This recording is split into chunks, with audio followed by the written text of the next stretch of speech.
It's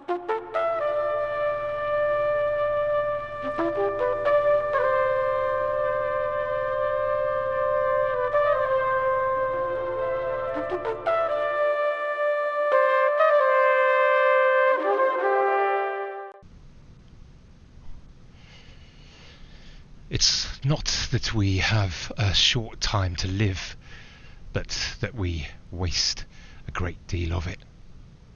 No time to waste now. It's Athens and away.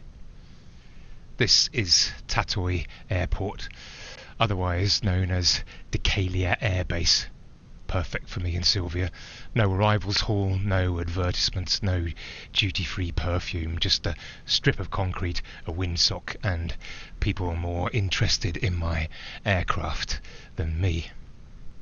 Which made a pleasant change from Tirana, where I thought everyone was watching me and knew more about what I was doing than I do myself.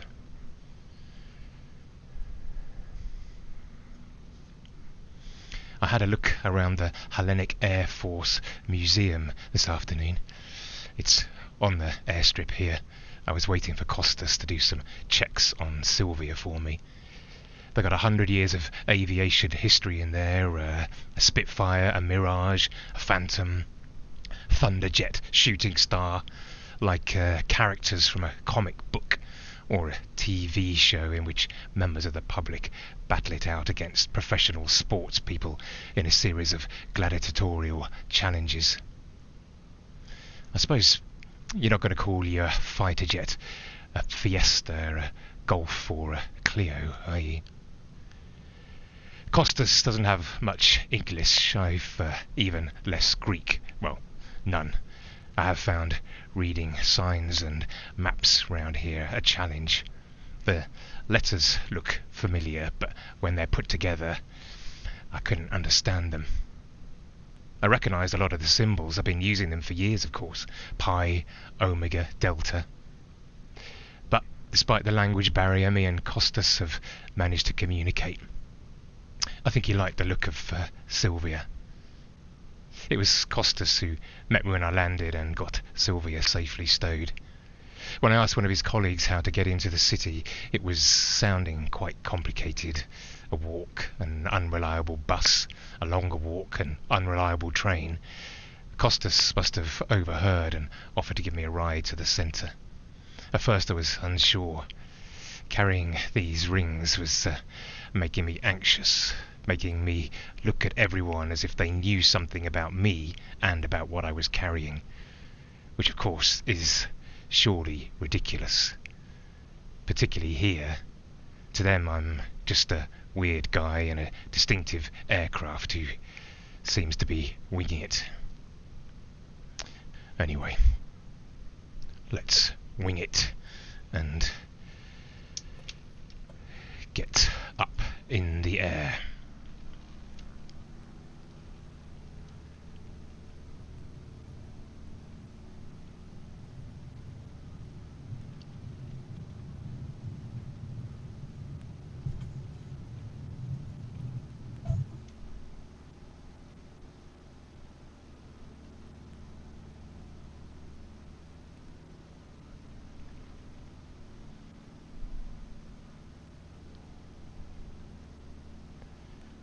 And we are heading south over Athens and on towards Rhodes. That's what I'm going to aim for.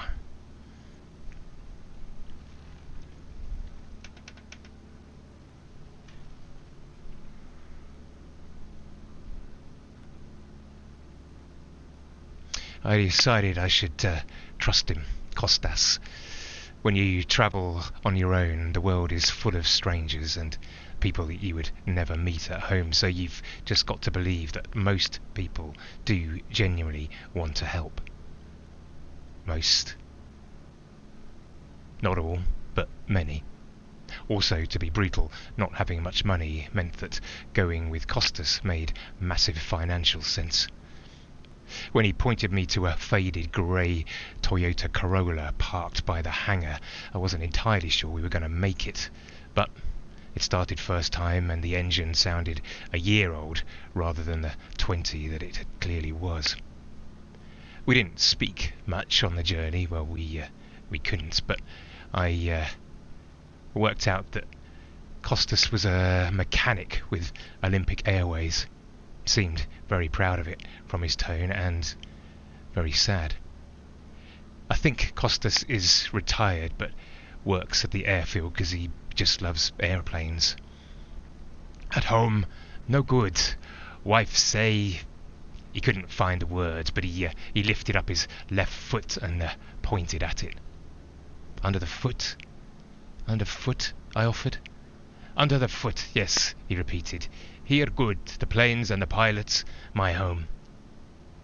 As we drove from the airfield, we were soon leaving the foothills of Mount Parnitha behind, and Athens quickly formed around us.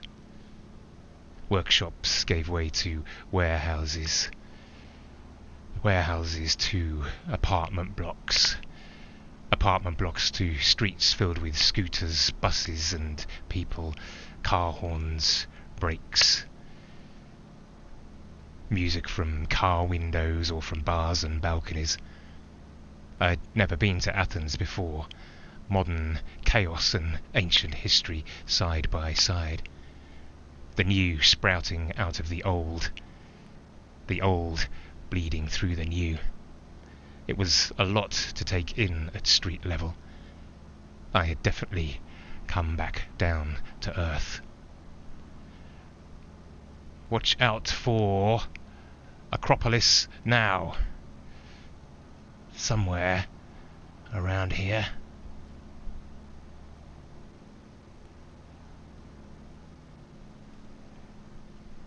Acropolis is the name given to the highest peak in the city. There are a range of temples and theatres, but the most famous building is the Parthenon, a temple dedicated to Athena. Until this visit, the image of the Parthenon was my only image of Athens. There we go.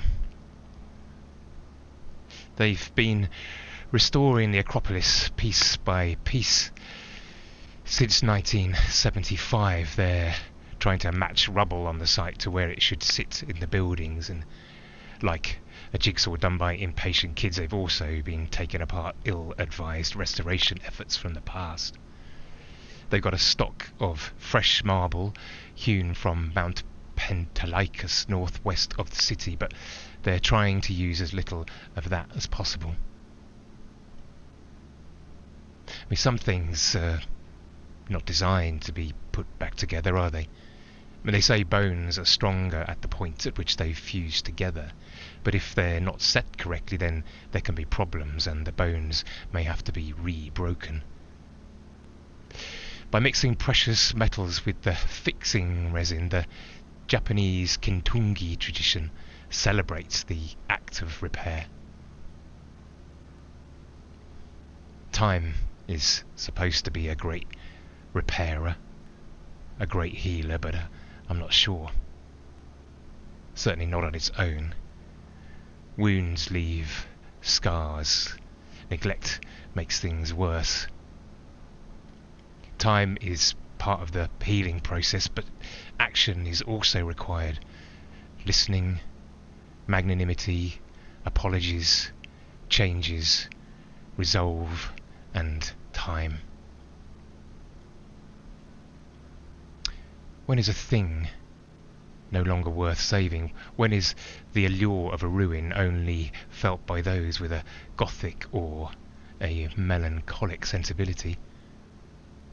Where should they stop with their repair of the Parthenon? Imagine Stonehenge with all the missing stone gaps filled in. Would more people visit then?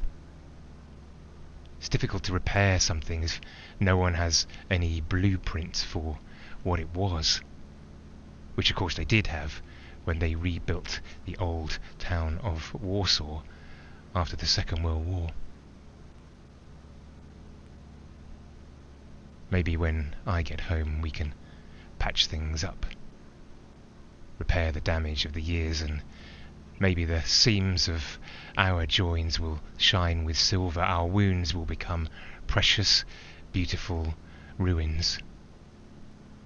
We'll be able to softly run our fingers along each other's scars, trace our history, discover where we've gone wrong, and then, when we've healed, we'll be stronger than ever. But before that, things need to settle before we go fault finding. The bruising needs to fade.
Olympic Airways was owned by Aristotle Onassis.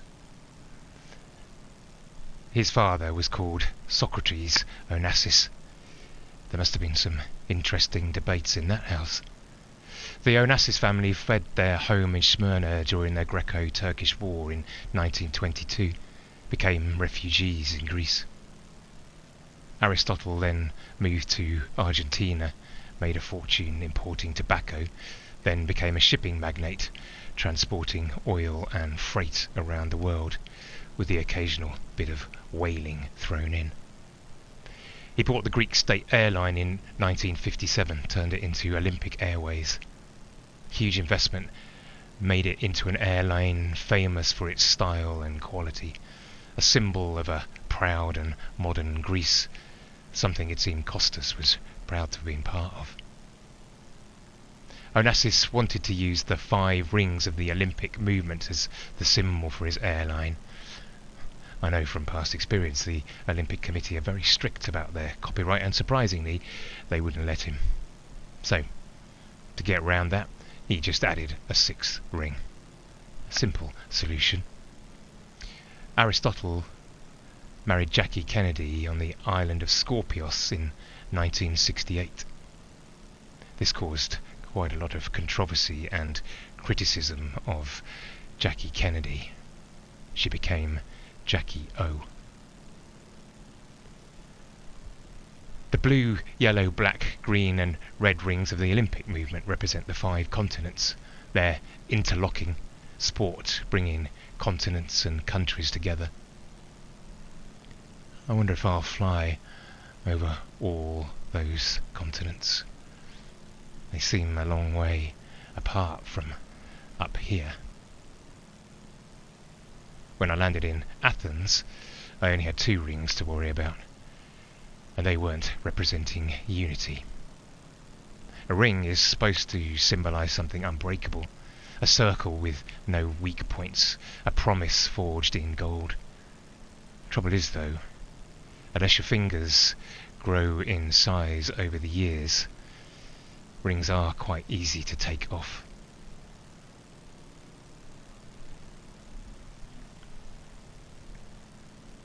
Costas dropped me near Syntagma Square. It's right in the centre. I didn't have anywhere better to go. I was half thinking that he might invite me to stay with him. I suspect his wife would have not been happy with that, and I would have felt awkward. It's hard to be yourself in someone else's house, and even harder when you can't communicate. Better to be on my own. I walked around for a bit looking for affordable hotels, but this was the heart of the city. There was nothing in my price range. I briefly thought about pawning the rings to get some cash. I don't know if Greece has pawn shops, but I didn't spot any places with the 3 golden balls hanging above the door. One story has it that the pawn shop balls come from the legend of St. Nicholas, a 4th century bishop who became famous for his secret acts of kindness. The story goes that a poor man had 3 daughters and no money for their dowries.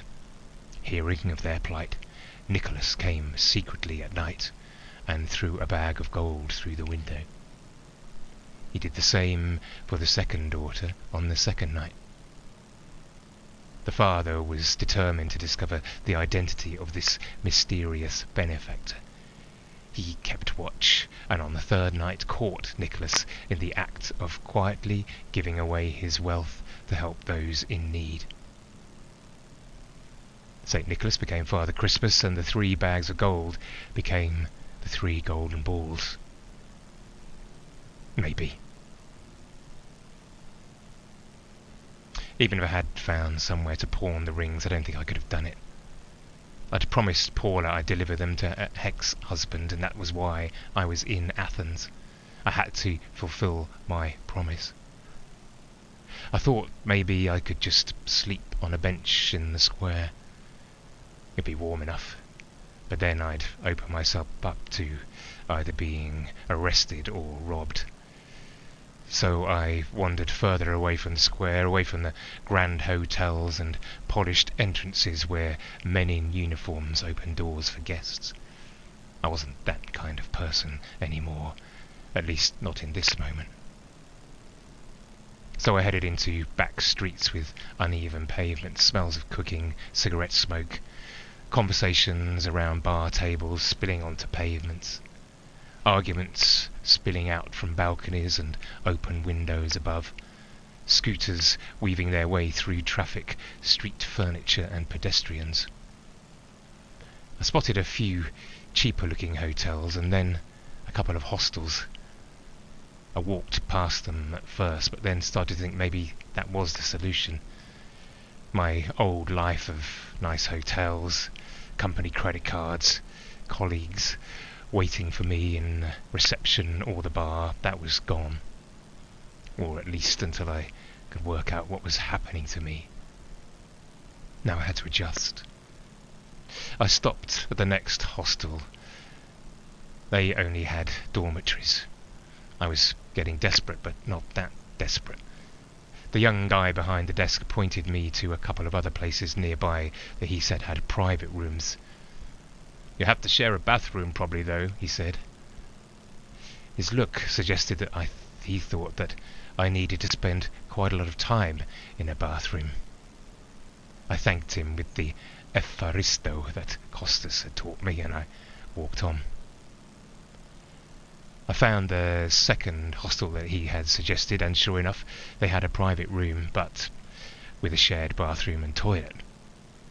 The young woman at the desk looked at me as if she thought I was way too old to be staying in a hostel.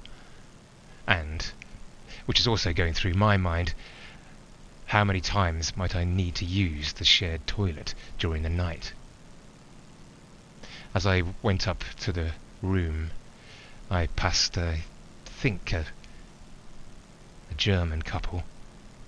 Young, healthy, sun-browned and completely at ease with each other and their surroundings. They seemed tired but happy, passing through the world with just the stuff in their backpacks, some guidebooks and each other.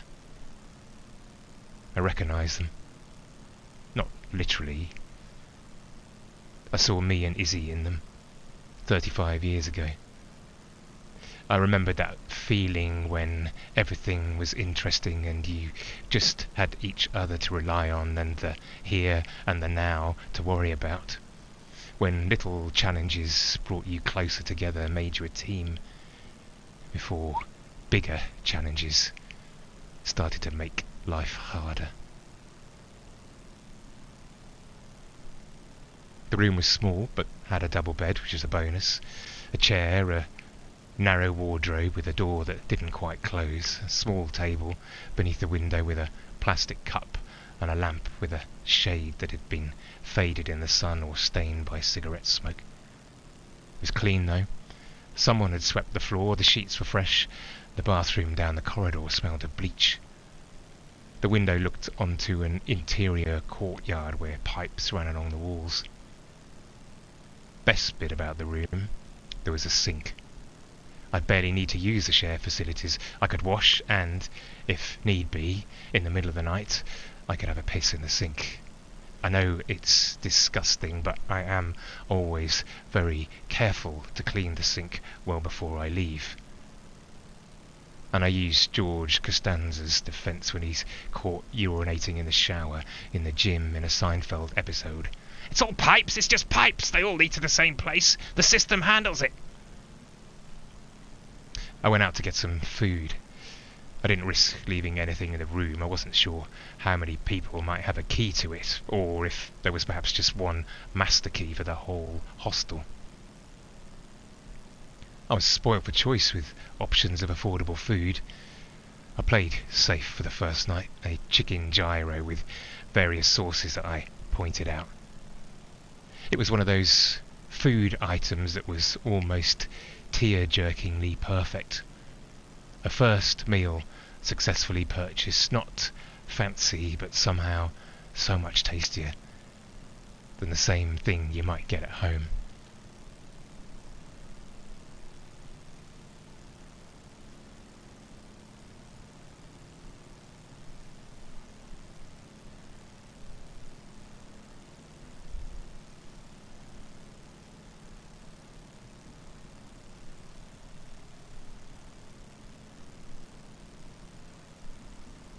There are around 6,000 islands and islets belonging to Greece.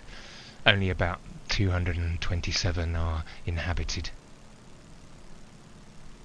Naxos, Paros, Milos, Sifnos, Seriphos, Kithnos, Syros, Andros, Tinos, Mykonos, Delos, Amorgos, Ios, Santorini, Astipalaia, Anafi, Foligrandos, Leros, Lipsi, Patmos, Kalimnos, Kos, Carpathos, Kassos, Rhodes, Icaria, Samos, Chios, Lesvos, Paxos, Lefkada, Ithaca, Kephallonia, Zakynthos. People have visited these islands for centuries. Merchants seeking opportunity, sailors seeking safe harbour, artists seeking inspiration, pilgrims seeking redemption, exiles seeking distance, travellers seeking reinvention. Byron famously wrote a poem about them. He went straight in on his first line to tell the reader exactly what his poem was about. The Isles of Greece, the Isles of Greece, where burning Sappho loved and sung, where grew the arts of war and peace, where Delos rose and Phoebus sprung. Eternal summer gilds them yet, but all except their sun is set. The poem is a a rallying cry for Greek independence, contrasting the heroic past with subjugation under the Ottoman Empire. And where are they? And where art thou, my country? On thy voiceless shore the heroic lay is tuneless now, the heroic bosom beats no more. And must thy lyre, so long divine, degenerate into hands like mine? Poetry makes a good rallying call.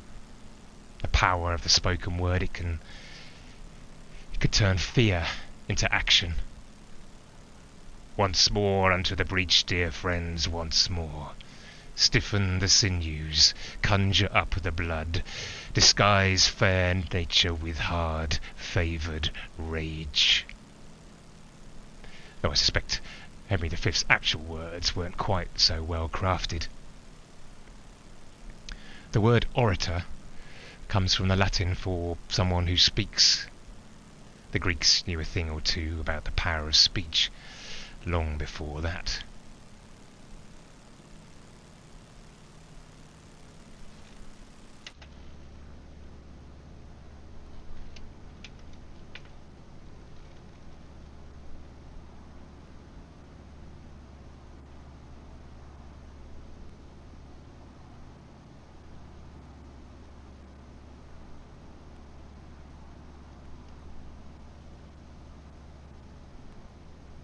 We might see dolphins if we're lucky, or if we're very lucky, we might see flying fish.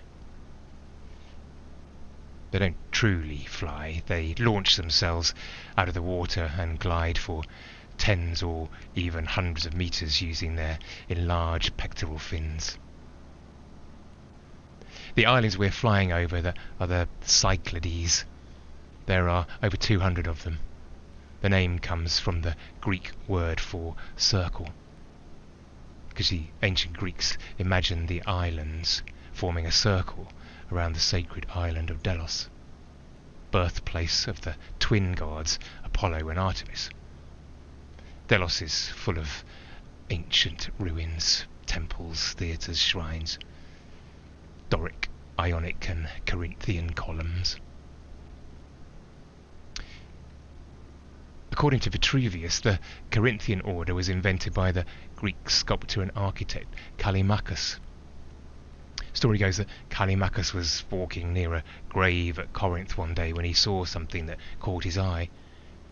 A young girl had died, and her nurse had placed a basket of her favourite things on top of her grave. The basket was left there, and over time an acanthus plant grew around it. The leaves of the plant pushed outward and curled around the basket, while a square tile that covered it created a kind of natural cap. Callimachus was inspired by the shape and created the Corinthian capital. A stone version of the living plant, beauty and permanence from the loss of a child.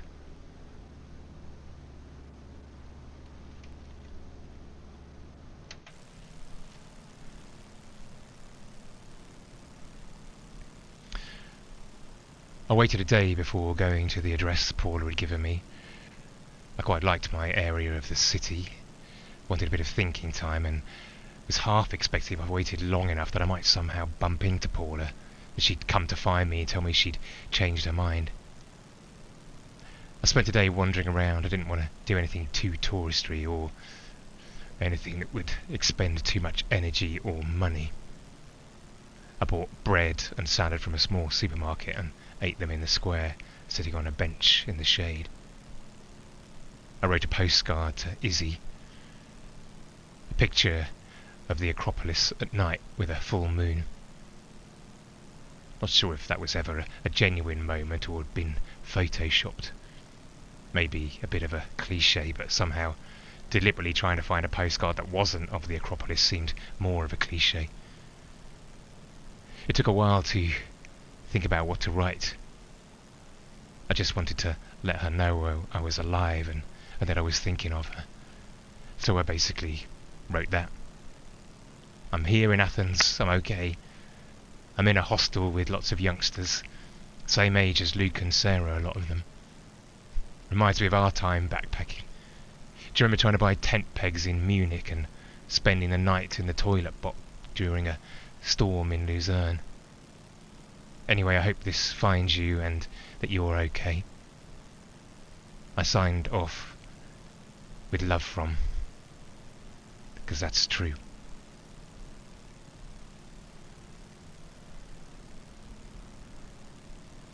After a day of exploring, I decided to get up early the next day to get to the address Paula had given me. Ready to deliver the rings. Then I would have done my jobs. I could start thinking about what to do next, where to go next. The rings had brought me to Athens. I could then go anywhere. Who knows, I thought I might even have struck up a friendship with Paula's ex. Maybe found out a bit more about her.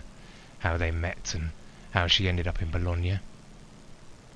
Before going to bed, I asked the now different young woman on the desk to help me find the address on a map I'd picked up at the tourist office. She told me it was in an area called Pangrati, helpfully just off the edge of the map I'd got. When I asked if you could walk there, she raised her eyebrow a bit and said, "Maybe you could." I didn't know how to take that, what the emphasis on the "you" meant. She either thought I looked super fit or stupid enough to try it. But I like walking. I didn't want to pay for a taxi.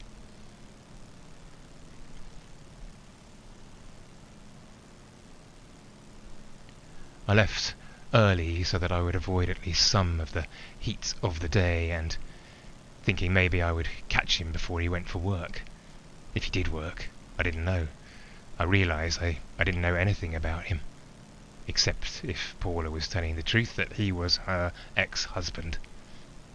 The square was being made ready for the day, pigeons taken to the skies as street cleaners worked. The roads around were already busy. Maybe everybody else in Athens has the same idea. Start early, get home early. Past the Parliament building, guards in kilts and pom-pom shoes. Not a very intimidating look, but I wasn't going to test their mettle. Past the tomb of the unknown soldier, of which of course there are many in the world, and many unknown soldiers whose tombs are a long way from home. Past the luxurious hotel Grand Britannia. Not sure if even my wealthiest clients in the past would have put me up somewhere like that. Past the walls of the National Garden, past embassies and museums, and every now and then, remarkably, through apartment blocks and end of streets, a glimpse of the Acropolis. Gradually, the grand centre began to fade into a more residential world. A world of ordinary people living non-mythical lives. If anyone is ordinary.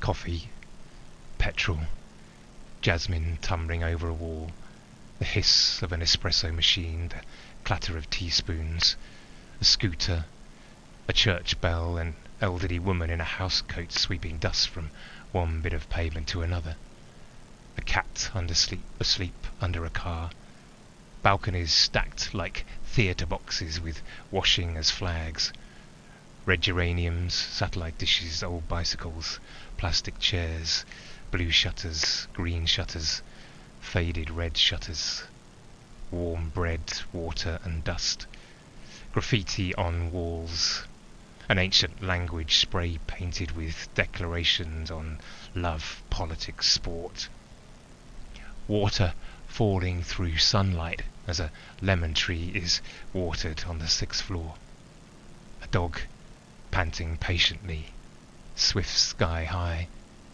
a kiosk selling newspapers, batteries, chewing gum, lottery tickets and cold water, marble steps worn hollow, the hum of air conditioning units, a football against a wall, piano practice, the squeak of a swing, the squeals of children early to the playground, wires, telephone wires, power cables, aerial cables, laughter from an open window, an argument from another, a piano lesson, a crying baby, a news report, a frying pan, a song, a yawn, a cough. The walk took me about 30 minutes. She'd given me good directions. I found the apartment block. Fairly nondescript, like many others I'd walked past on the way. Probably 1950s and 60s, and didn't look like it was going to be visited in thousands of years' time, or find its way onto a postcard.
Our flight takes us just off the coast of Naxos. In legend, Naxos is the island on which Theseus dumps Ariadne after Ariadne has given him a ball of thread as part of a strategy for getting in and out of the labyrinth to kill the Minotaur. Minotaur could be a man with a bull's head, but as the seat of consciousness is the brain, I think it's more correctly a bull with a man's body, which will have been a disappointment to the bull, except for the excellence of having opposable thumbs. Actually, thinking about it, I think the Minotaur did have a bull's tail as well. I think beyond the obvious challenge to tailoring, having a tail would generally be a good thing. Though it's their tails that do make dogs terrible poker players. A mermaid is more simply top half woman, bottom half fish. Pan is part man, part goat. That is, goat legs, horns and beard, the rest man. Usefully, having the arms of a human allows Pan to play pan pipes. The word panic originally comes from panikos, the word describing the irrational fear Pan would create with his wild, deafening shouts. There's panic on the streets of London. There's panic on the streets of Birmingham. I wonder to myself, could life ever be sane again? In our sixth form, we paid a small subscription so that the common room would have some magazines. Although it was a comprehensive, it still clung to some of its grammar school traditions. The head of sixth form probably hoped that we'd collectively take the New Statesman or the Economist, but it was Enemy when I arrived and then smash hits by the time I left, which itself was indicative of the intellectual drop-off that the institution was experiencing. Anyway, the NME published a variety of charts alongside the main Top of the Pops one. The one me and my friends were most interested in was the indie chart. While the Smiths were arguably the best indie band of the time, the one whose name leapt out was Half Man, Half Biscuit, who were riding high with songs such as Trumpton Riots. I've always assumed that the division was left side man, right side biscuit as you look at them, but if I had to do it, I'd go top half man, bottom half biscuit. I think rather like the Minotaur, it would be an excellent Je Some Frontier costume. I was supposed to see them this year, half man, half biscuit, but one of them was ill. I'm not sure which. This is beside the point. Anyway, the crux of it is that Theseus followed Ariadne's advice to go through the labyrinth, forwards, down, and never left or right. Which doesn't sound like it was a particularly labyrinthine labyrinth.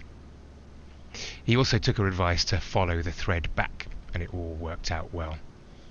Theseus freed the Athenians, who'd been sent as sacrificial victims to the Minotaur, who, for a reason too graphic for me to want to think about, is in fact Ariadne's half-brother. Anyway, everyone escapes together to Naxos, where Ariadne is abandoned. This behaviour marks Theseus out as a bit of a user, I would say, but it does work out for Ariadne, as Dionysus spots her on the island and falls in love with her. For their wedding, he creates a beautiful golden crown for her, and legend has it that after their marriage he throws it into the heavens, creating a necklace of stars in the night sky, the Corona Borealis.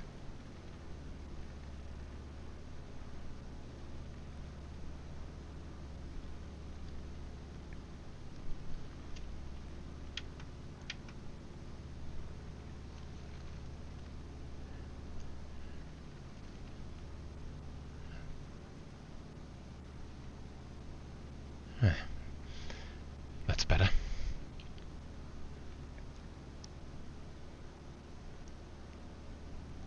The brightest star of the Corona Borealis is about 75 light years away.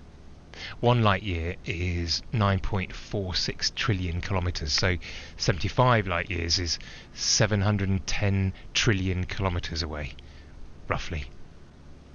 Dionysus must have had quite an arm on him. That is a romantic gesture, hard for us mortals to replicate, really. Although I think you can have a star named after someone, or rather you can buy a piece of paper saying that you've named one. Astronomers don't refer to these names as they search the night sky, though they probably don't look through their powerful telescopes going, oh look, there's Angela, do you see? See? Just to the right of Dave and Grandpa Percy. No, they use more scientific names.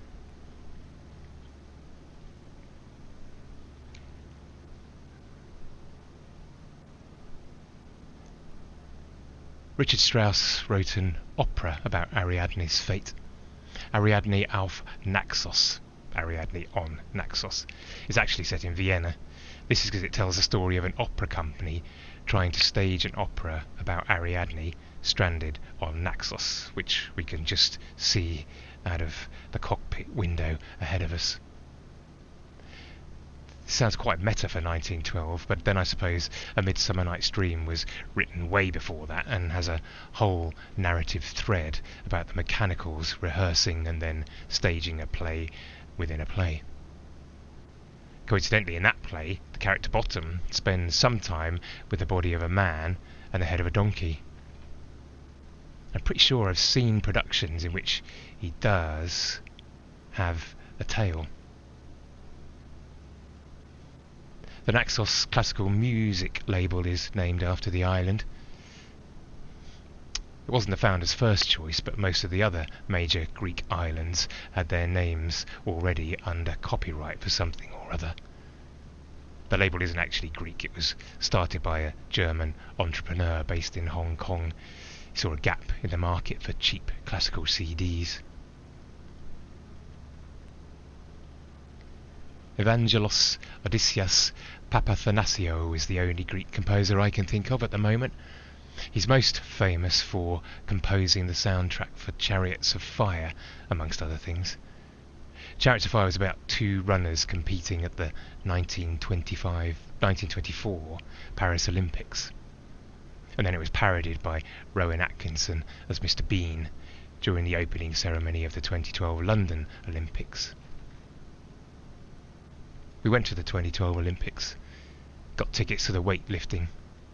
Izzy wasn't sure, but I explained that it's one of the paradigm Olympic events.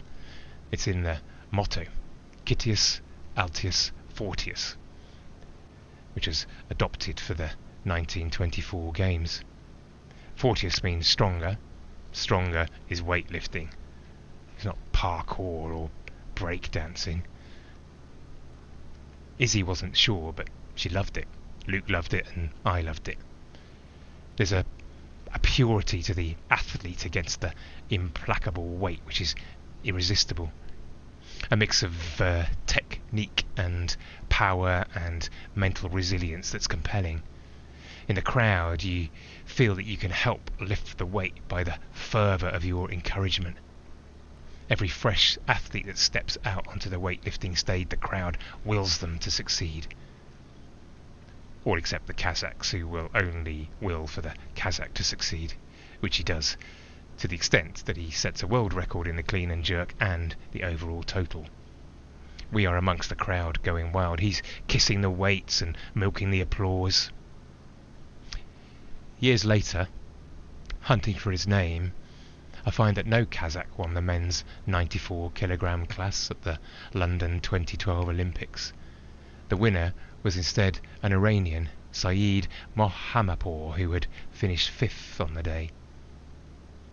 4 years after we were going crazy for him, Ilya Ilyin was disqualified from the 2012 Olympics and various other events for having performance-enhancing drugs in his system.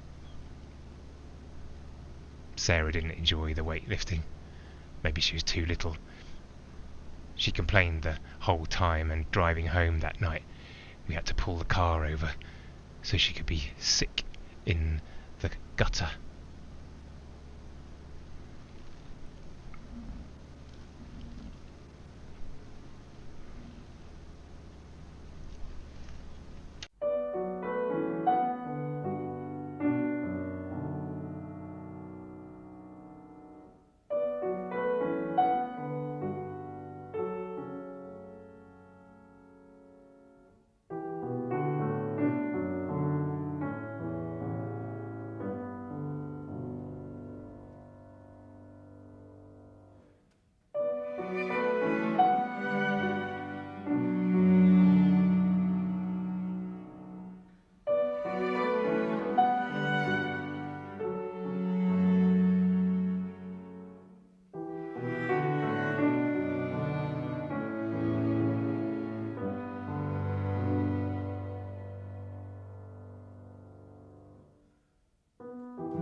Maybe I should do the star naming thing for Sarah and Luke.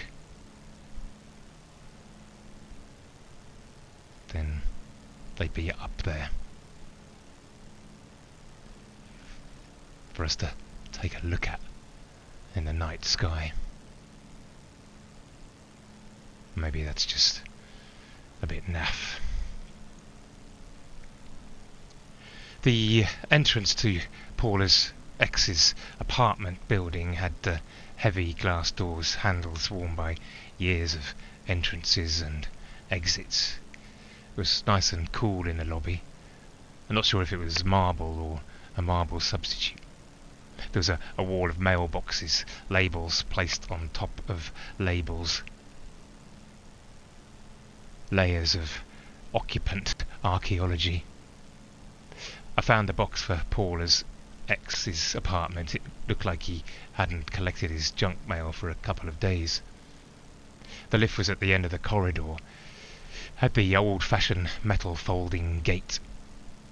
I closed it shut, found 6 on the faded buttons, pressed. Nothing. Pressed again. Nothing. Then I remembered from a goods lift at an old office that we were once based in that this could mean that you hadn't shut the gate properly, so I opened it and closed it with more gusto. Pressed the button again. Still nothing.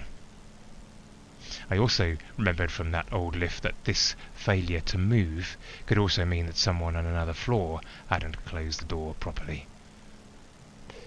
Or it could also mean that the lift was broken. So, stairs it was, to the top of the block. Perhaps he had the penthouse. Although, this didn't look like the kind of block that would have a penthouse. As I climbed, the stairwell smelled of dust, cooking, and the faint waft of perfume lingering in the air. The walls were painted a tired cream colour. A child's drawing was taped beside one door with a house, a green line for grass, a blue line for the sky, and a bright yellow sun. Not this building. Maybe grandparents. Shoes on mats outside front doors. I overtook a woman between the 3rd and 4th floor. She was carrying a small dog. She stopped when she heard my footsteps and pressed herself against the wall. I said sorry. She looked terrified. The dog yapped at me. I carried on up. As I got to the 5th floor, I heard footsteps and voices above me coming down towards me. And then we met. 2 men coming down. One was tall and thin, quite stylish looking, with grey hair and a linen shirt. The younger one was wearing an old suit, had a moustache. He was carrying a plastic bag full of what I couldn't make out from him. There was a second when I thought he was the same guy that I'd seen a couple of times in Tirana, but that was surely just paranoia. Paranoia, from the Greek, meaning a mind that has moved away from reason. They stopped when they saw me. The older one looked directly at me. His eyes moved from my face to my hand on the stair rail, back to my face again, like he was trying to remember where he'd seen me before. For a moment, I wondered if this was him, the husband, the man I'd come to find. The younger man said something quietly in Greek. The older man answered, still watching me. Then they walked past, without saying anything to me. By the time I reached the 6th floor, I was breathing harder than expected. I told myself it was the stairs, not the encounter I'd just had. Number was written beside the door in black metal. I checked the address again, and this was it. Paula's former home. I guess she'd lived there at some point. I took the rings, still in the envelope, out of my pocket. I was about to hand back a marriage to a man I had never met, and who would have no idea who I was. Then I went to knock, but as I did so, I noticed the door wasn't quite shut. I pushed it gently and it opened with a squeak. I called out, "Hello? Anyone home?" No response. Don't know what I was expecting the response would be. I edged my way in, wondering if I was about to be whacked on the back of the head or find someone else on the floor who had already been whacked on the back of the head. Or was I going to find the flat turned upside down, drawers emptied, furniture overturned? But inside, the flat looked untidy, but it didn't look like it had been ransacked. Picture on the hallway wall hung slightly crooked. A cupboard door was open.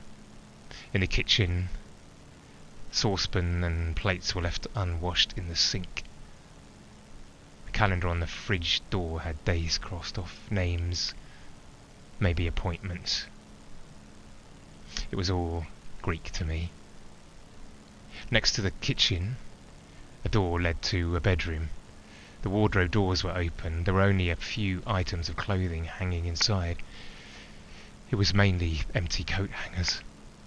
The bed hadn't been made. A plant looked thirsty. Through the window you could just see the top of the Acropolis. In the living room, it looked like books had been disturbed.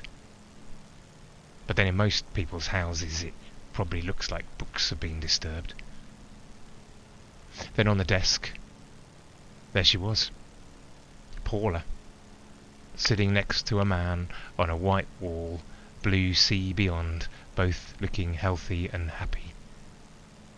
Was this her husband? It wasn't either of the guys I'd met on the stairs. A desk drawer was half open, some of its contents on the floor. I bent down to look, and then I noticed the sofa. A flap of fabric underneath. It looked like it had been carefully cut open. Someone had been here. Someone had taken things. Maybe the men on the stairs, or maybe someone had left in a hurry, or both of those things. I decided I probably shouldn't hang around, in case whoever had been there returned, or the police rocked up and I found myself being arrested for burglary with his rings in my possession. As I left, I tried to close the door properly, but the lock wouldn't catch.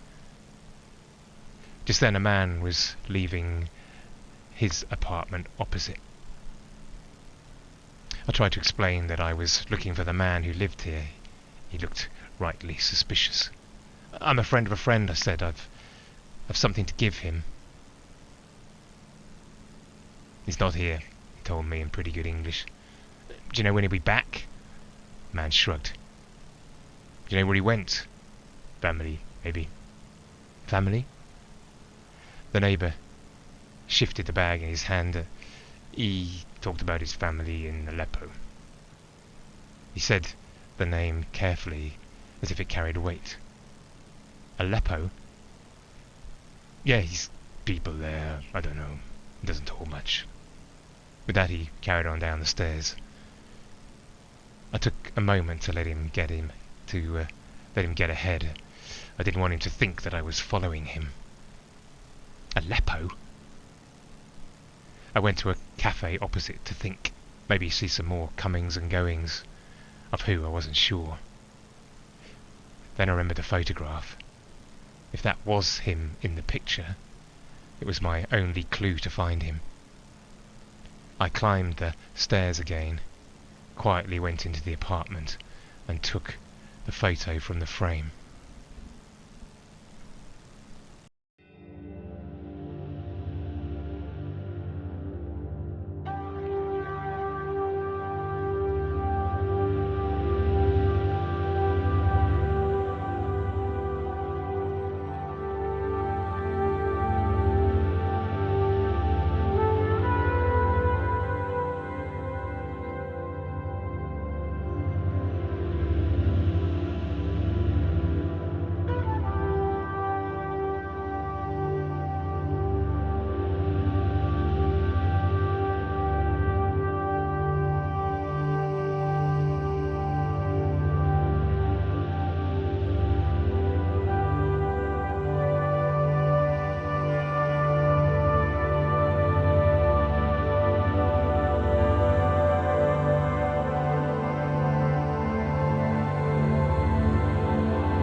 I'm tired. I've had nightmares. I itch. I'm running short on money, and Sylvia's seats aren't the most comfortable, but it could be worse. I can cope. Others have it a lot worse. I pride myself on my stoicism. Increasingly, the world encourages us to be less stoic, to expect more, to not settle for discomfort even. Heaven forbid to complain. That's not me. It may be a major character flaw, but I put up with stuff. I don't complain, I dig in. Probably to the detriment of those around me. Stoicism was born on the Acropolis, in the painted porch of the market hall. This is where Zeno of Citium sat with his students and associates contemplating life. This wasn't Zeno of the Paradoxes, that was Zeno of Elea. That Zeno strikes me as being a bit smug and full of himself. Logic says the arrow can never reach its target, for first it has to travel halfway up, and only then can it... Yeah, does the same apply to a fist and a chin, Zeno? That shut him up. I'm probably not cut out to be an ancient Greek philosopher. Our Zeno sat with his followers under the Stoa and drawing on the cynic. Tradition, he created stoicism.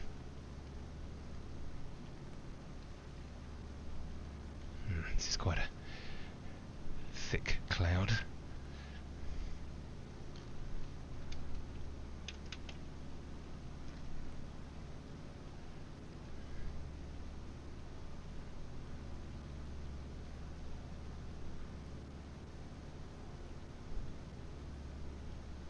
Probably fine. Probably just sea under there. No mysterious Greek island mountain peaks going to loom up in front of me. No. Good.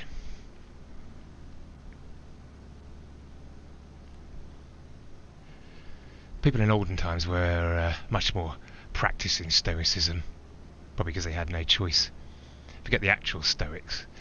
The Victorians were surely the definition of stoic. All those explorers trudging around the world in tweed and pith helmets to places where they weren't welcome when it was too hot or too cold or rampant with malaria. Forget it. Later, Shackleton and his crew were stuck in Antarctica with the same spirit. Bit of a fix. Anyone for cricket? Ours is increasingly a centrally heated, double-glazed, insulated, air-conditioned world. A world of washing machines and showers, fridges and dishwashers. Our labour is saved in every direction.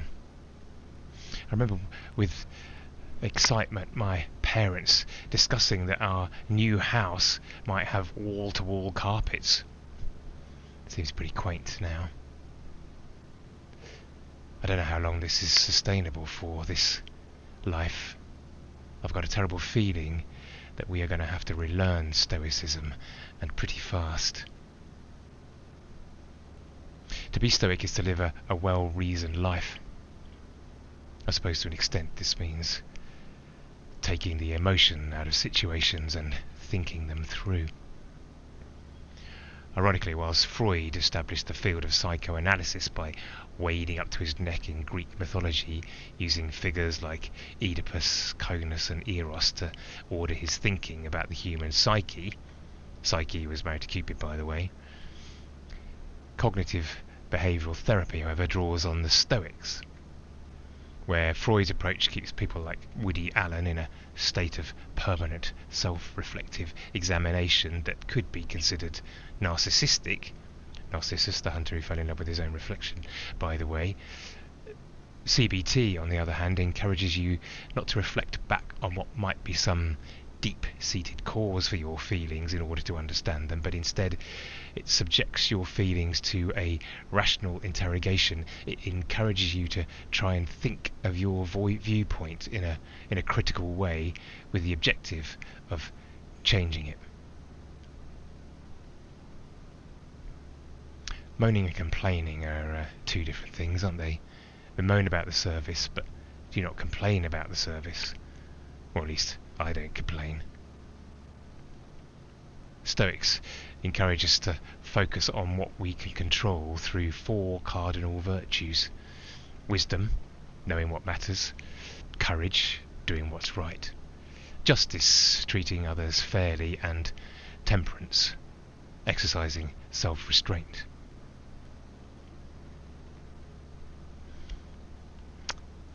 I don't welcome this suffering. I'm trying not to catastrophize, and I'm trying not to complain. Instead, I'm trying to let this experience not go to waste. I'm trying to learn from it and grow from it somehow. At the very least, if I survive, I can write a self-help book that will sell well in airport departure lounges. If I'd premeditated these evils, I could have prepared myself for them. They'd have made me more grateful for what I had when I had it. I'm in this plane, partly to help with the stoic exercise of zooming out, looking at my life down there from a great distance. How significant will my problems now be in a year, in 10 years' time? I imagine they'll be an interlude, prelude to a better life, or a life that's bearable to live. This helps me. Seneca disciplined himself. For days he would eat simply, wear uncomfortable clothing to remind himself that comfort is a preference, not a need. Modern adherents would sleep on the floor to build up resilience. Take cold showers and fast. I'm not that stoic, though a little of that is forced on me during this trip. I'm a sucker for the heavens reward fallacy, that somewhere an angel has been tasked with the totting up of my life, and that they'll eventually say, Reggie, you've worked hard and been good. Yes, you have suffered, but now I am authorized to reward you. Now is your time. The key in the end is to put up with terrible exploitation now, gain a terrific reward once you're dead. I suppose that's part of what Marx had against organised religion. Seneca extolled the merits of poverty, but he was rich. What truly poor people recommend poverty? None. I've started to learn that my rewards come to me every day in small ways. I'm living in the middle of riches, even when I believe I'm not. I mean, look at this view.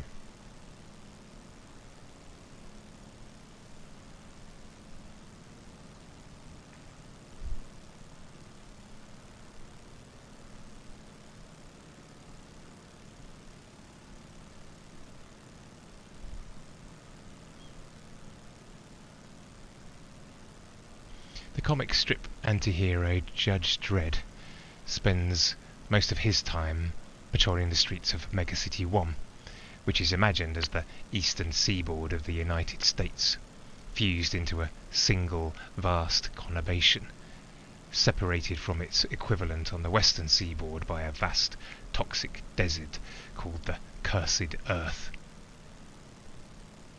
Megalopolis is a town in the region of Arcadia, on the Peloponnese Peninsula. It's got a population of less than 10,000, which, to be honest, I did find a bit disappointing as a head count.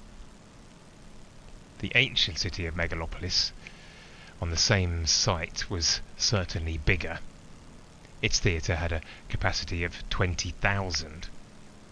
Since there'd be no sense in building a theatre to house an audience twice the size of your population, except I suppose that everyone can come to the show and bring a friend from out of town. Apart from that, the population must have been larger. 20,000 is approximately 10 times the capacity of the Colosseum, London's biggest West End theatre.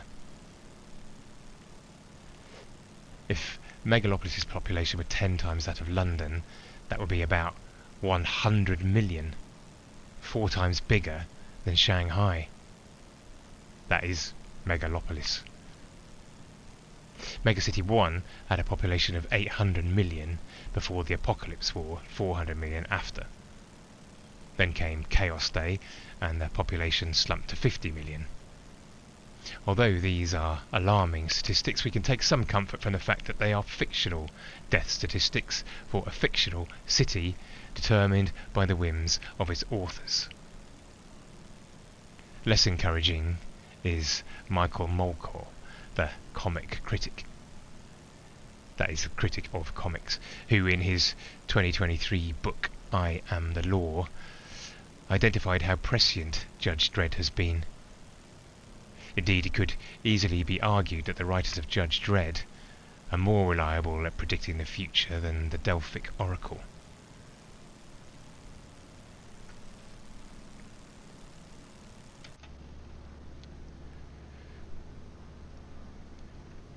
Diogenes asked the Delphic Oracle how to gain renown.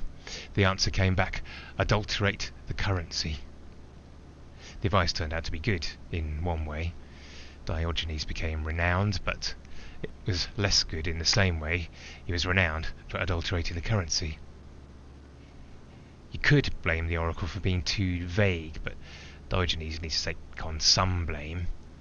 Probably wasn't specific enough in his questioning. The Delphic Oracle sounds like it's one person, like Mystic Meg, but my understanding is that it was a collective, a group of women. But they had a great laugh, cooking up their responses. Mystic Meg was actually called Margaret Lake. Grew up in Accrington. She went to Leeds University, became sub-editor of the News of the World. She started writing the paper's horoscope in the 80s. Sounds a bit left field, but apparently she had Romany heritage. She was taught astrology by her grandfather, which was nice. Later in life, Mystic Meg started buying racehorses through a company, Mystic Meg Limited. Her most successful horse was Astrocharm, which won the 2004 Lily Langtry Stakes at Goodwood.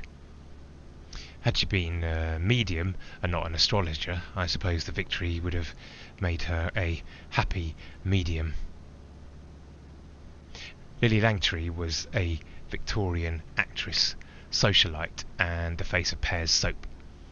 She got heavily involved in horse racing while having an affair with a rich American racing enthusiast. This led to affairs with other horsey people. She ended up owning a stable of horses and a stud in Newmarket. It was earlier, while the Prince of Wales' wife Alexandra of Denmark was visiting her brother George in Athens, that Lily Langtry is believed to have started her affair with the future King Edward VII. Alexandra's brother George was king of the Hellenes, which means the Greek people. He took over from Otto, who was the king of Greece, which is a landmass. There's power in semantics, especially when territory is contested. 17-year-old Prince Otto of Bavaria got the job because after the Greek War of Independence, it was agreed that Greece should become a monarchy and that an existing European prince should take the crown. They couldn't be from Britain, France or Russia, because they were brokering the deal, so Greece fought a war to escape the Ottoman Empire, only to be ruled over by a man called Otto. It was said of Otto that he was neither ruthless enough to be feared, nor compassionate enough to be loved, nor competent enough to be respected, which was a major issue given the difficulty of the position he had inherited. Given all this, perhaps he did well to last 30 years before he was deposed. In a further break with royal protocol, George of Denmark, sister of Alexandra, got the job of the King of the Hellenes, also aged 17, after a plebiscite. He got a paltry tally in the plebiscite and was absolutely trounced by Alfred, second son of Queen Victoria, who got 95% of the vote. as the Greek population sought the shelter of a global superpower. However, Alfred wasn't eligible for the job, and his mum didn't want him to do it, so George got the gig, King of the Hellens. Helen of Troy was Helen of Sparta before she was Helen of Troy. She was born in Sparta. The idea that Spartans left weak or disabled babies out on the hilltop to die of exposure or to be eaten by wolves has been debunked by modern archaeology.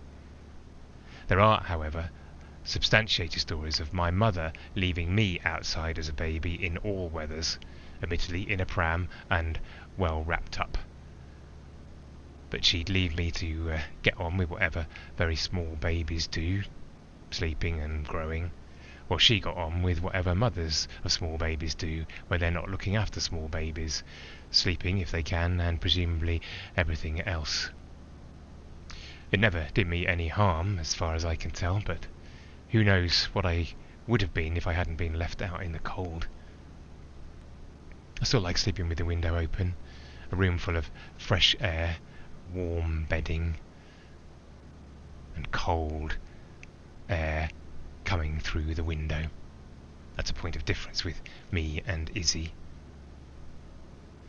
I'd always thought this exposure made me pretty stoic, fairly tolerant of the cold, but then I've spoken to people who grew up in cold houses who claim to have developed cold bones, and as a result they find it very difficult to warm up. That's what Izzy claims about her childhood. No central heating, thick ice growing like ferns on the inside of the window, and her and her brother having to try to light the fire when they got home from school. My Uncle Si, the reputed arms dealer uncle, has a rule in his household that the driver of a vehicle has the right to determine the cabin temperature of that vehicle. He loves driving with the windows wide open. Poor Auntie Sue often prepares for a long journey by climbing aboard with a sleeping bag and blankets. She'd probably appreciate this scarf. Body temperatures can depend on hormone levels. Women have got a lower metabolic rate, so they're burning up less energy, which means they generate less heat. Muscle mass keeps the body warmer than body fat. Women tend to have proportionally more fat, less muscle than men. Fat distribution and body surface all influence your temperature. Women's core body temperature tends to be warmer than men, so they notice the cold more. It's thought that women's bodies prioritise their cores over their extremities, so women's hands and feet tend to be cooler than men's. And if your hands and feet are cold, then psychologically this can make you feel colder than your core actually is. Estrogen thickens the blood and reduces blood supply to the extremities, which means women can feel colder at different times of their menstrual cycle. As muscle mass reduces, our metabolic rate slows, so as we get older, so we get colder.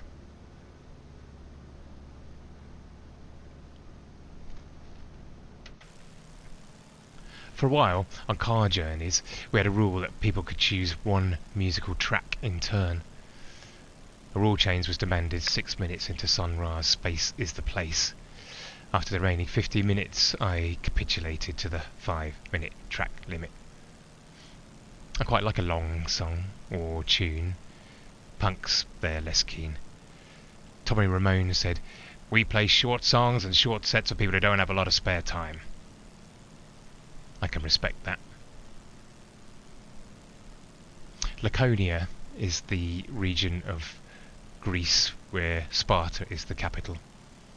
To be laconic is to speak like a Spartan, in a blunt and direct way, like Tommy Ramone. It could make sense for a Stoic to marry a Spartan. They would be pretty compatible, I should think.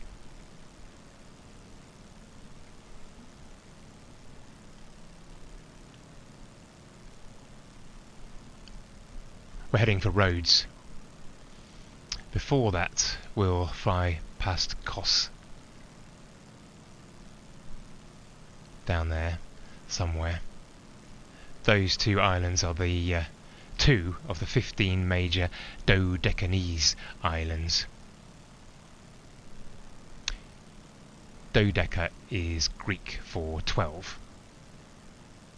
Presumably they named the islands before they actually counted them properly. I don't really believe in numerology, but I do like the number 12. 1 times 12 is 12. 2 times 6 is 12. 3 times 4 is 12. Nice. As a kid, though, 12 times table was less fun, especially coming after the ease of the 10 times table and the thrills of the 11 times table. Felt a bit unjust that in this new decimal age we had to attempt to learn this imperial legacy. Maybe we should have counted ourselves lucky that we didn't have to learn the 14 and 16 times table. There are 14 pounds in a stone, 16 ounces in a pound.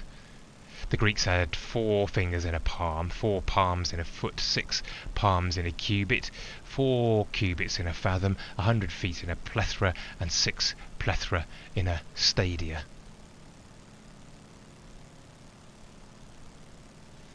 I don't know whether you could count the number of seats in a stadium using that kind of formula. There are 12 disciples, there are 12 months, there are 12 hours in half a day. Yeah, maybe that's a bit of a stretch. A dodecahedron has 12 faces, each with 5 sides. If the sides are all pentagons, then you've got yourself a neat 12-sided dice, which is useful if you're trying to play Dungeons and Dragons or something like that. Which I wouldn't, because as I rehearsed fairly recently, I do have a bit of an aversion to fantasy, which may have stemmed from occasionally trying to play D&D in lunchtimes at secondary school.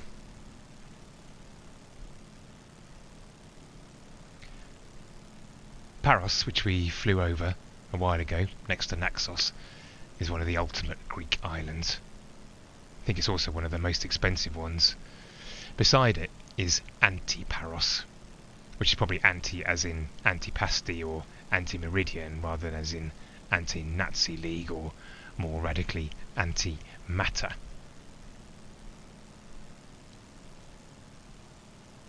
I like the idea of a anti-Paros as an island totally against Paris, or an island like the Bizarro Jerry episode of Seinfeld where equivalent but opposite characters live parallel lives to those on Paros. Maybe there'll be a tectonic shift in the Adriatic. 2 islands will come together, cancel each other out and disappear. Of course, that's fantasy, and I have an aversion to fantasy.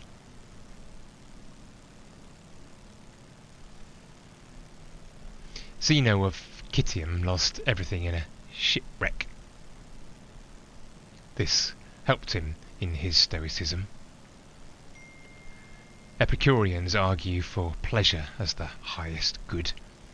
They're all mad for it and live in it large. Cynics rejected all social norms. Perhaps they were maybe they were early Dadaists.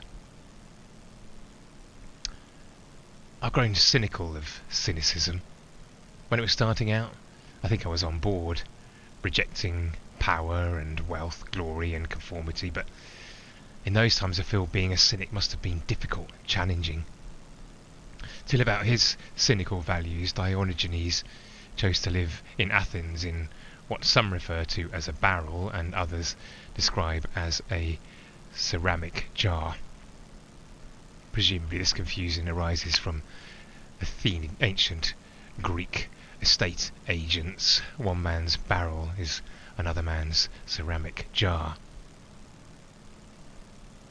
Diogenes is reputed to have died demonstrating the uselessness of cooking by eating a raw octopus. I can see why this might have been fatal in ancient times. As I said on a previous flight, I know what he must have gone through. I was lucky. I got Imodium and those special sachets that replace all the minerals and salts that you've flushed down the toilet or tried to poke down the sink.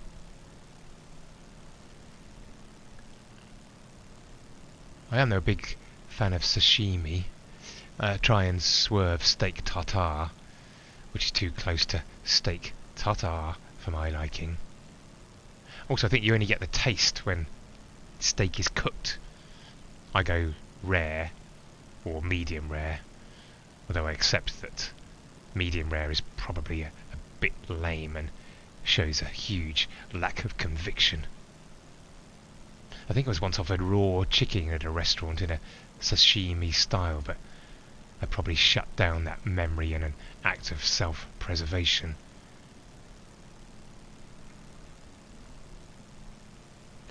Amidst all this eccentricity, possibly as part of the eccentricity, Diogenes declared himself a cosmopolitan, a citizen of the world, part of a single family. I can get behind that kind of philosophy. In my estimation, this is not the position of a modern cynic, though.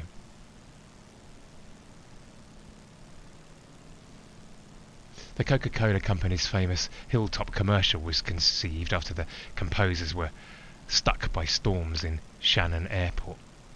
After an acrimonious night, they saw people who had the previous day been arguing with each other now relaxing together, chatting whilst drinking a Coke.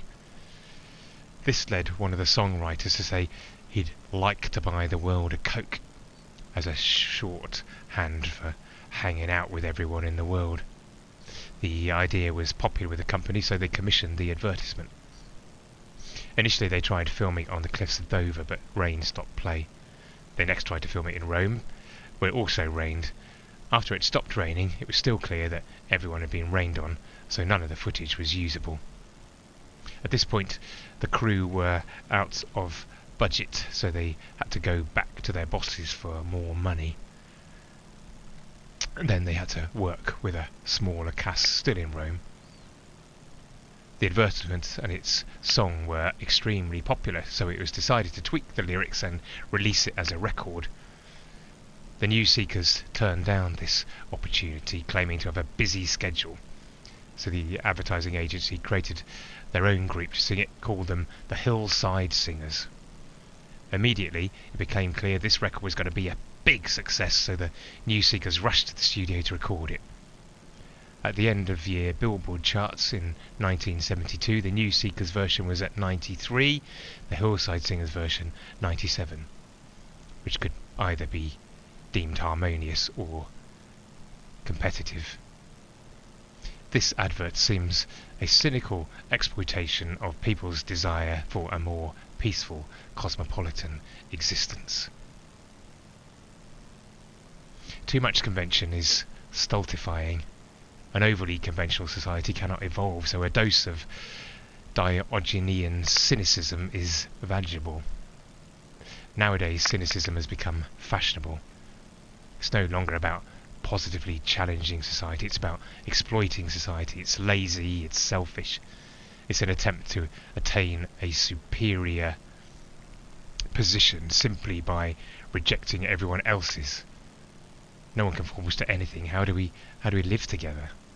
If everyone is a cynic, there's no convention to be cynical about. There's no organisation, no collective coherence, no society, and without society we are done for. If a malfunctioning convention has given birth to cynicism, then I have sympathy with the cynics, but the cynic must aspire to offer and work for positive alternatives. Cynicism is easy, and optimism and openness are far more challenging. This doesn't mean that everyone should be a Pollyanna in a modern colloquial sense, overly optimistic, naive and blind to the reality. The Pollyanna of Eleanor H. Porter's original novels was just a young girl who had an unfeigningly optimistic outlook. We didn't read the kids those books, but I think we tried to get them to be positive about things. Sometimes just as a means of getting them out of the door to go to school. Pollyanna's glad game is to find positive in every outcome, no matter how bleak. There's something about everything that you can be glad about if you keep hunting long enough to find it. Maybe that's what I'm doing. Searching for something glad out there so that I can forget the other stuff. Put that on an inspirational quote behind your bar.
Don't we each have our appointed time upon the earth?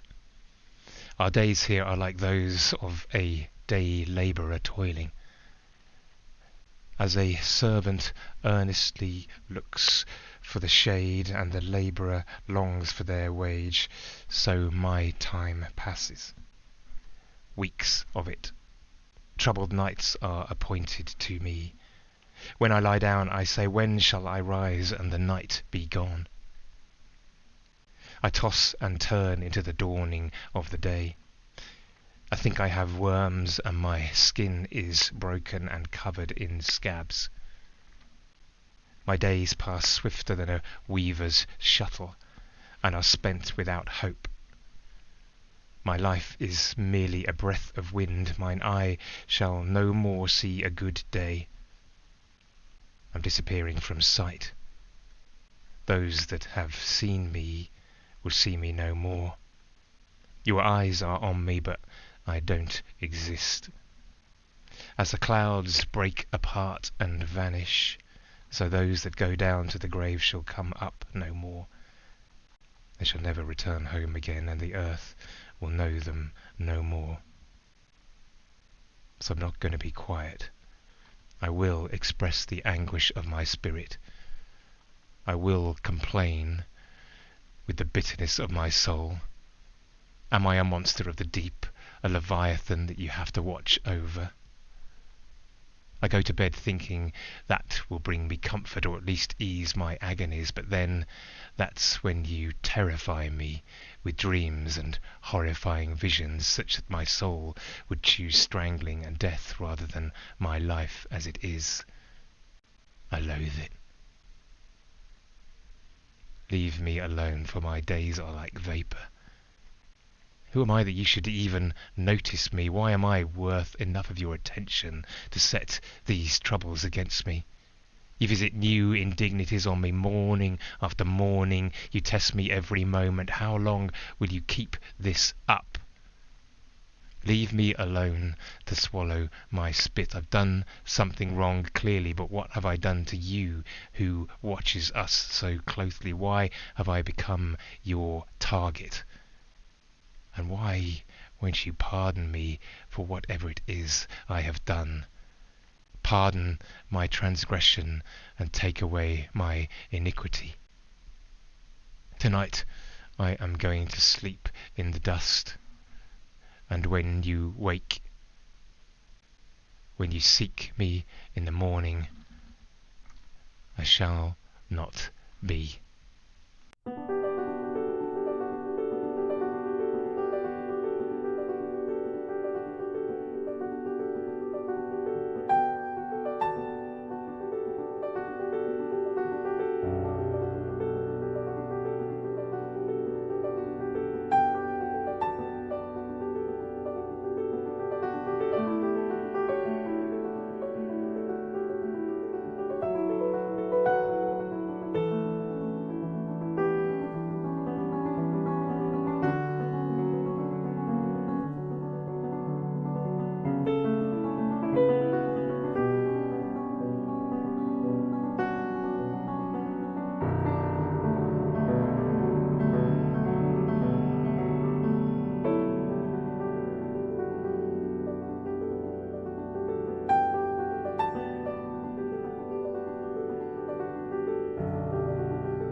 We are heading closer to Rhodes now. Not far to go. According to legend, Helen of Troy was buried in Rhodes. The Colossus of Rhodes was a statue of Helios, the sun god, one of the seven wonders of the ancient world, built to celebrate the raising of a siege. It's thought to have been 70 cubits high. A cubit is the distance from your elbow to the end of your middle finger. It's not the most precise measurement. If you look at pictures, the Colossus is often imagined as straddling the entrance to the port at Rhodes, which looks spectacular but in practice would have been somewhat undignified. Contemporary engineers say that structurally this wouldn't have been possible for the ancients to construct. Either way, the Colossus was felled in an earthquake. There was a plan to reconstruct it, but someone consulted the Delphic oracles who suggested the earthquake may have been organised by Helios, in which case attempting to rebuild the Colossus would be a colossal mistake. Megalopolis was a colossal mistake by Francis Ford Coppola. It lived up to its name, big and confusing. Nick Rhodes was a colossus of the 1980s synthesizer scene. As well as being a member of Duran Duran, he had a side project called Arcadia, after the mythological home of Pan, whose name summons up images of a harmonious and bountiful nature. Nick Rhodes was called Nick Bates until in an interview they asked, "What's your name?" and he said Nick Rhodes. He appears glamorous, but he's from Birmingham, not Arcadia or Rio. Although there is an Arcadian centre in Birmingham, not far from where Duran Duran played some of their first gigs. I do have the Arcadia album, but not any Duran Duran ones. statue of Christ the Redeemer in Rio is about 70 cubits high, but because it's built on top of Corcovado, it towers spectacularly over the city. It's a reassuring presence in what can be an intimidating and disorientating city, where you can find yourself accidentally stumbling into a favela when you think you're just having a nice stroll around the city to see some of its less obvious sights. Stark contrast, the Angel of the North, only 45 cubits tall, but it freaks me out with its blank face and its huge wingspan. A reminder that while God might be love, angels can seize you with mighty dread, and, in some cases, have not only massive wings, but a big chip on their shoulder. Eric Liddell, who forfeited his chance to run in his favoured 100 metres at the Paris Olympics because the heats were run on the Sabbath, was handed a folded square of paper by one of the team masseurs before the final of the 400 metres. He read it after he'd won the gold medal. It said, "In the old book it says, 'He that honours me, I will honour.' Wishing you the best of success always."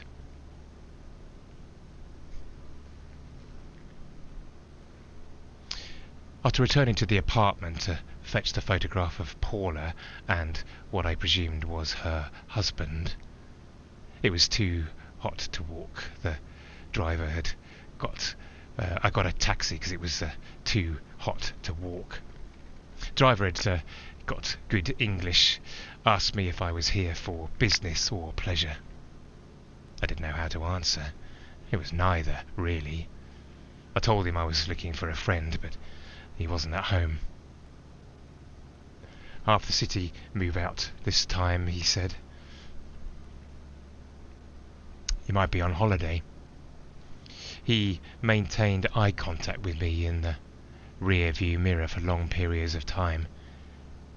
I guessed he knew the streets like the back of his hand, although he was neither looking at the streets or the back of his hands. I didn't go into details about the flat door being open. It looked like the place had been searched. He dropped me at the square. For some reason, I decided to show him the photograph. Asked him if he recognised him. He gave it a good look. Said, "There are a lot of faces in Athens." He asked instead about Paula, how she had a very distinctive look. "He was a lucky man," he said, as he returned the photo. I was sure the was just a problem with tenses when speaking another language. I returned to the cafe opposite the apartment the following morning. I didn't see Paula's ex or the men I'd met on the stairs. Why had Paula sent me with the rings? Perhaps it wasn't that she had fallen out of love with him. Maybe it was a way of checking he was okay. Maybe she was worried about him. I didn't know what to do. I still don't. Aleppo was the only clue I had. Was I really going to go to Aleppo with just a photograph? I don't know. But at least getting to Rhodes seems the next logical step. Logical from the Greek, meaning reason, rationality and calculation. Hopefully Rhodes will give me some time to put those three qualities into action before I decide on my next move.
Thank you for joining us again, everyone. Hope you enjoyed our beautiful evening flight over the Aegean Sea and our little landing here on Rhodes. Next week, who knows what is going to happen to Reggie. He's still got the rings. He's got his photograph. Is he going to go to Aleppo? Is he going to go back home to Izzy? Is he going to continue his journey around the world? Hope you can join us next week. You can catch up on recent episodes here on Twitch or on previous episodes on our Stanscaf YouTube channel. If you haven't got any questions,